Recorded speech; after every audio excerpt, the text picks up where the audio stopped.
It's 2021. Bitcoin is exploding. Twitter is on fire. Reddit is screaming to the moon. And it feels like anyone who isn't in crypto is already late, already stupid, already poor. This is the story of Ethan Miller and how greed didn't just take his money, it dismantled his entire life. Ethan grew up in a quiet suburb outside Phoenix, middle-class family. Dad was a mechanic, mom worked double shifts as a nurse. No trust fund, no connections, no shortcuts. Just one belief drilled into his head. If you want out, you have to take risks. At 24, Ethan was a junior software developer. Decent salary, stable life. But every night he scrolled through Twitter and saw 22-year-olds calling themselves self-made crypto millionaires. Lambos, screenshots, freedom, and something inside him started to rot. Why not me? He bought his first Bitcoin in 2019, then Ethereum. Then he went deeper. DeFi, NFTs, IDO launches, low-cap altcoins. And when 2020 turned into 2021, everything started going vertical. $10,000 turned into $40,000. $40,000 turned into $120,000. $120,000 became nearly $400,000. He barely slept. Charts were the first thing he saw in the morning and the last thing at night. Every green candle felt like a drug. Dopamine, validation, power. He stopped feeling like a junior developer. He felt like a financial genius. When his portfolio crossed $600,000, his father said something simple. "Son, maybe take some profit, buy a house, lock something in." Ethan laughed. A house? Now? When the real bull run hasn't even started? He believed he could see the future. He started using leverage, opened margin positions, took out a personal loan, maxed out a credit card. Then he did something worse. He convinced his younger sister to invest her savings. "Trust me," he said, "this is once in a lifetime." But it wasn't belief anymore. It was hunger, and hunger doesn't know when to stop eating. Then he found The Project, a new decentralized platform, 20% APY, revolutionary tokenomics, YouTube influencers calling it the next big thing. The founder wore hoodies, talked about disrupting finance, whiteboard presentations, big words. Ethan moved almost everything into it. And not just his own money. 3 friends joined because he told them to. This changes lives, he promised.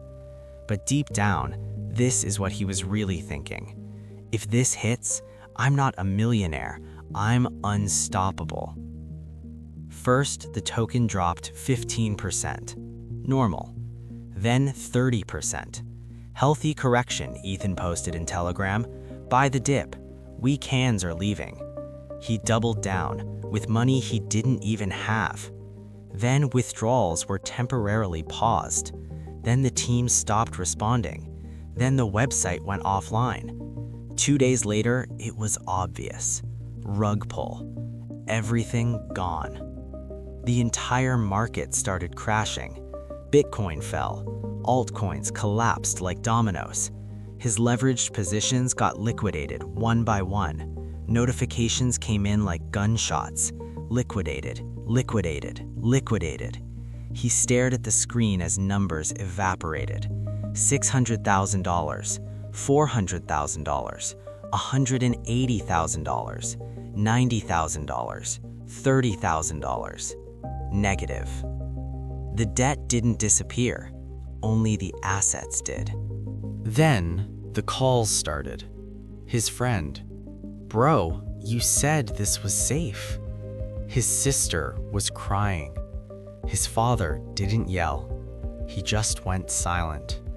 And that silence was worse. Ethan stopped answering his phone. He sat alone in a dark apartment with the same laptop that once felt like a portal to freedom. Now it was a window into his failure. He didn't just lose money, he lost trust. And trust doesn't bounce back in the next market cycle.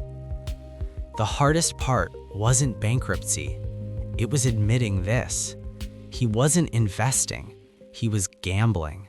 He didn't want financial freedom, he wanted validation. He wanted to prove he was smarter than everyone else. When he had $100,000, he wanted $200,000. When he had $400,000, he wanted $1 million. When he approached $1 million, he wanted 10. Greed has no finish line. There is no number where it says, okay, that's enough. A year passed.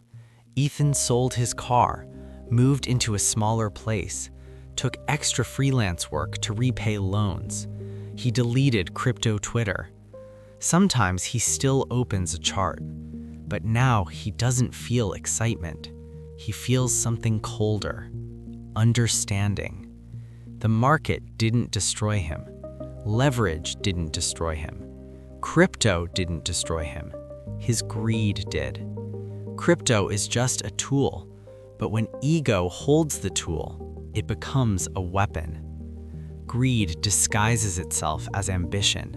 It whispers, "This is your chance. Rich people take risks. You're different." But what it really says is, you're still not enough. And if you never learn to take profit, life will take it for you. Losing money hurts, but losing the trust of the people who believed in you, that's the kind of loss no bull market can recover.